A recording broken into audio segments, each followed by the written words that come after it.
yet again to another episode of Women in Business. I'm Doreen Kemcha and this is Smart 24 TV.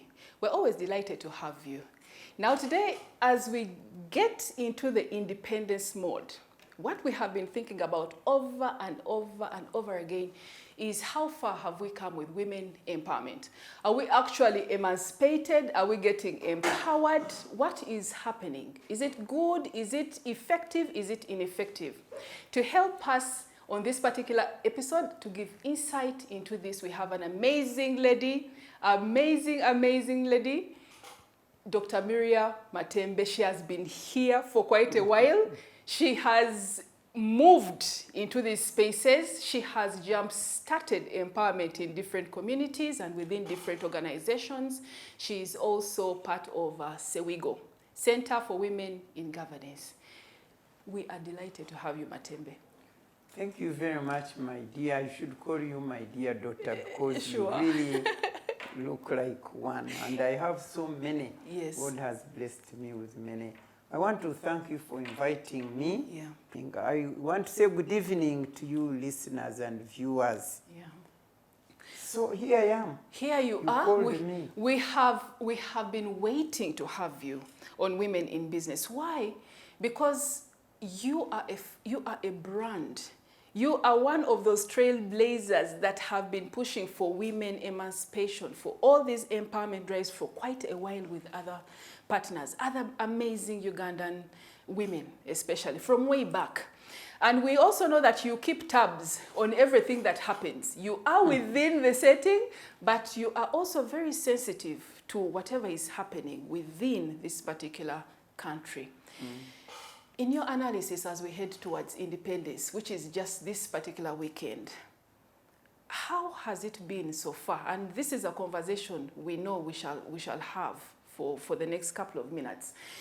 When you were there, you were pushing sometimes in communities for the emancipation of women, in communities where it was unheard of, whereby you are literally attacking because you have to enable social change. You have to get into the mindsets of people and tell them, you know what, a woman has rights as well. Yes. Now, this has over time improved. There has been a lot of sensitization. There has been a lot of campaigns. Education levels have gone up a little bit. And we know that right now women have access to empowerment programs. But we also know there are quite a number of challenges that are still there. What are you observing as someone who was pushing from the very beginning? Well, I'm so happy you have brought me here to discuss a subject, of course, nearest to my heart. Yes. A subject I'm passionate about. Gender equality and women's empowerment. Yeah. Gender equality and women's empowerment for the development of our nation. I wish everybody could put it in that manner, that perspective. Because one of the reasons why it is never appreciated is because it is not seen in that perspective. That when you empower a woman, you empower yes, a nation for development. How do they normally see it? If we reached that level, you wouldn't be now wondering as to why we are getting lost. Yes. But let me now begin by telling you that gender equality and women's empowerment, or the struggle for gender equality and women's empowerment, is a journey. It's a journey. It is a journey, and it is a life's journey. And I want to tell you, if you've been thinking that tomorrow all women will be empowered and the whole world will go into it will be perfect. Joy and happiness. Yes. You better. I better decrease. Because this is a journey which we did not start and which we shall not see the end of which you will hand over to others to continue. Hand over to others. Therefore, it is a journey which, before I go further and forget, that must be walked together by men and women, girls and boys, because it is for the benefit of all of us. It's biggest challenge is that it is not seen As such. in that perspective. It is seen or perceived as the women coming out there to disorganize society, to disorganize culture, to take the place of men, and therefore down the road it is resisted by men who, by the way, are the biggest beneficiary of that journey if they could understand it. Yes. Because the moment your wife is empowered and she plays her effective role in her empowerment capacity, you will rest and enjoy life. But poor people, they don't understand. Now, having captured it that way, I want to tell you that when I got onto the public space in 1985-86, I dived onto an organization called Action for Development, ACFOD. which we and my colleagues, especially those from Makerere University, started after the 1985 conference in Nairobi. Yeah. When the first International Women's Conference was held in Africa, it was held in Nairobi in 1985, so it was nearer to us. We could hear what was going on. Yes. And then the women who went there saw that in Uganda were lagging so much behind because of the dictatorships. No space, there was no public space onto which to come out and espouse the cause for gender equality and women's empowerment. Therefore, the women who were there, Mothers Union, know what they were. Women cook properly. Women wash plates. Women, and when they went to Nairobi, they found these other women had gone far. And they came, they called us. Yes. I was the lawyer. Actually, they called me as a lawyer to help them to, because the women NGOs had been banned in the country. There was only National Council of Women, something like that, and you could not be an NGO to do your work. Yes. So they asked me, you are a lawyer, what can we do? What can I advised them that we can avoid the law. When you evade the law, you are breaking it. Yes. But when you avoid it, it can't You're catch still in you line. and you're out of it. So we decided to avoid this law by creating a company limited by guarantee called Action for Development. So we registered it as a company. Yes. So they could not refuse it. They could. And let me tell you, this ACFOD of ours had a motto: breaking through, building, Yes. and binding. And it was forceful during. Fire, action for development. Yes, yes. Women wanted to see action in the area of development of themselves as individuals, Yeah. of themselves as mothers and husbands, wives, Yes. of themselves as society and family, of themselves and the nation. What did we want to break through?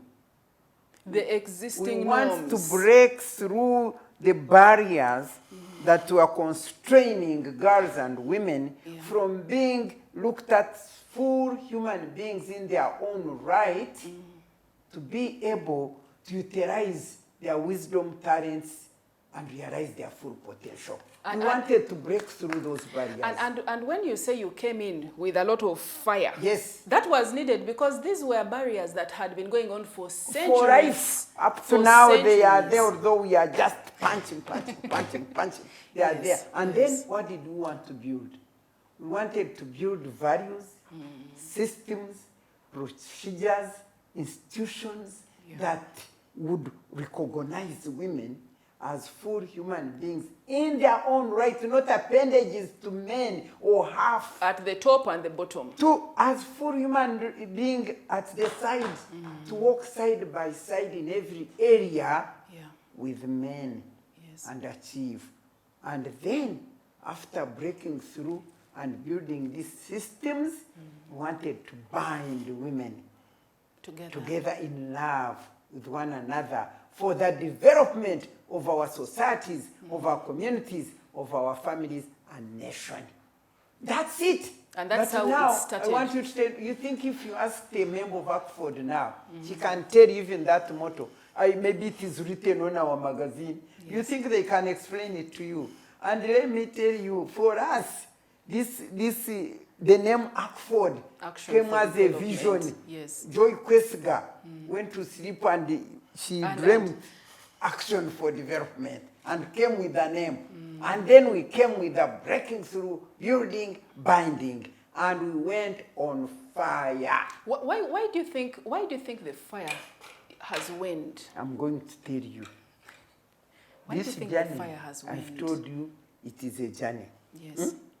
This journey will take you through water, through swamps, through fire, through hills, through desert, like any normal journey. Yeah. Like a river flows. Does it flow only downhill? It's or up and there down. are times when it goes flat. And what I realized in my life is that the journey for gender equality and women's empowerment will move forward or go slow or stop according to the political environment prevailing in the country. How have I come to learn this? Yeah. You look at Miriam Matembe, young people, vibrant. You think she's the one who started the journey for gender equality and women's empowerment? There were others before you. There were others before me. Yeah. The Joyce Panga, the Rhoda Karima, the Sarantiro, the Ruvega, they were there. Some of them are dead, some of them are still here. Yes. They started right, you talked of independence. Yeah. Right, the men, women participated in the struggle for independence together with men. But after securing independence, the tendency is to drop them. To drop the women? Yes. But even then, independence was a little bit and the environment changed. When the environment changed and we went into dictatorship, now those women could not do much. Others ran into exile, others stayed here, and they closed the political space, the civic space for civil society organizations, and therefore they could not operate. Now for us, when we came, I would say their powers, they were like in abeyance, but there.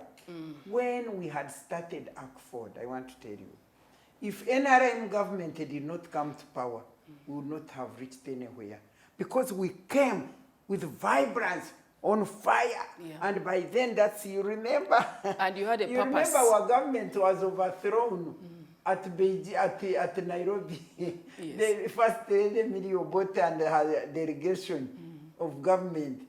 They were overthrown. They never came back of second Obote government. So they were overthrown. It is only these individuals, the search periodicals who had gone alone, not within government. They came back and we started Oxford. And when we started Oxford, with the spirit from Nairobi, those who came with that spirit, when we started, that is when Okero Rutwa was in power now, because he had overthrown Obote. And they were raping women, they were beating them. It was so bad, so terrible. You people, you have not seen what we have gone through. But we have heard. We have heard. But and because you have heard, you don't even understand. But when we hear, we experience. The same way you say that these are footprints, this is history. Other women before you started this. And when they started it, they passed on their passion to you. So you heard what they have done. Actually, they didn't pass any passion to us. Because we had not even known. With this during that time. Yes, when I finished I had my dream. That's my fire comes from my childhood dream. Because for them, we had not even heard about them. Because they could not run with this battle. Because there was no space. They couldn't. They were silenced. But when we came, I remember FIDA, Women Lawyers Organization, all they could do is maybe organize dinner here and there and call their friends and quietly. There was no civic space for civil society to come out and fight for a cause. Yeah. And the cause for gender equality and women's empowerment could not be fought by government, but by the people who are being affected by it. Yes. And therefore, when the first action wanted to do was to go to the city square and demonstrate against rape of women. Yes. And you know what happened? We were told in the night, a friend of ours at UBC, Radio Uganda, she told us the army has come to know about it and they are going to rape you at the city square. Yes. We said, okay, we are not going. Let's go like people were going for shopping and see whether they are. And for sure, they were there at the city square waiting for us to rape us. We didn't go. So we knew that could not work. Anyway, that's a long story. Yeah. But now, in the meantime, NRM, the original, I categorize President Museveni's government as Museveni 1 and Museveni 2. Museveni 1 is the one during the national resistance movement. There are those who say that in the NRM, or whether you say it is Museveni, has given women a platform. Because let us say, you cannot, you can't really vilify every effort maybe that has been made. We know for sure that the participation has improved for women. No, it is not improving. Let me tell you. I want to put this thing clear because some people... Let us just say... I don't know what you're asking. Yes, let me just say one thing. We know for sure that some strides have been taken because Uganda is not there in isolation. It is also part of a global system, a global network, of which there are commitments to different conventions and of which there is some attempt at implementation, even though there is something lacking. But we also know for sure, and this is why we have you on this episode, that what was started, the image, the passion, the fire that the women had at the beginning is still in another form of passion within this particular era. What do you think is missing? The critical statement which I said, the political environment prevailing at a particular time affects the speed. It is true. At which the gender equality and women's empowerment journey goes. Yes. When there is support, when there is peace, when there is a political environment that is conducive to justice, fairness, equality, then the journey moves, the vibrancy is there, because you don't fear being arrested, because you don't fear. That's why I was categorizing Museveni 1, the national resistance movement. Yes. I always give President Museveni credit for that. Because if the national resistance movement government had not come into power, I have already told you we had vibrancy, but they were about to rape us. But when it came to power, it came with the gender issue high up. The woman question high up on its agenda, to the extent that they were saying, women, where are you? Because they were created special positions for women which had never been in this country. Secretary for Women's Affairs. So for us who were already with this vibrancy from Nairobi, and there comes the political environment saying, women, where are you? Wow. We embraced. That's when FIDA, Women Lawyers Association, came up. Action for Development had been formed. Women and Finance, you talk of business, women and business. At that particular time, the Women and Finance Credit Trust, 3 organizations were so vibrant, plus University Women Association. And Women and Finance Credit Trust for economic, then ACFORD for mobilization, and then FIDA for legal, whatever. And keeping all this in place, because it is wonderful what was started. It is wonderful what is being maintained and what is being sent forward. What are you seeing right now, according to the efforts that you started, irrespective of just looking at the political environment? I would want to look at, because it is socio-economic, it is everything, it is mindset. Precisely. That's why one thing the people listening to me must go with, because it is from experience.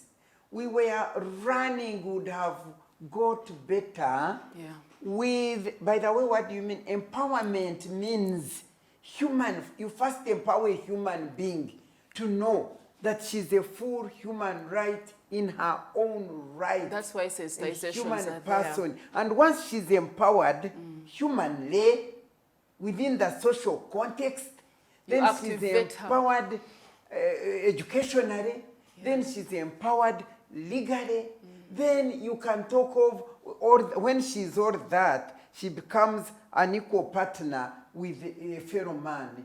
And the challenges you are talking about to me would not arise when a husband recognizes that a girl, the woman she has married, has brains, has talents, has wisdom, and she's coming with them into this family. And the man also coming with that into this family, and they start working together as equal human beings in their own right. Nobody will be dictating over somebody's monies, over what you should do. There are women now, men who say, you must do 1, 2, 3. Even those women you see in parliament there, if you think they are empowered, the majority of them are not empowered at all. They have no power because even men say, bring the money. That's why the marriages are breaking. They have no power at home. Empowered women like Miriam Matembe, who were empowered according to what we looked at empowerment was, within the atmosphere which I was telling you, within peaceful environment of partnership and understanding one another. I am still married for 48 years now. And remember, I'm the forefront, and I have continued to be. And doctor, this is why we ask, what has changed? What has changed from that time? What has changed? What has changed? But before we let her come in to give us insight on that, let's take a very short quick break, and we'll be right back after this message.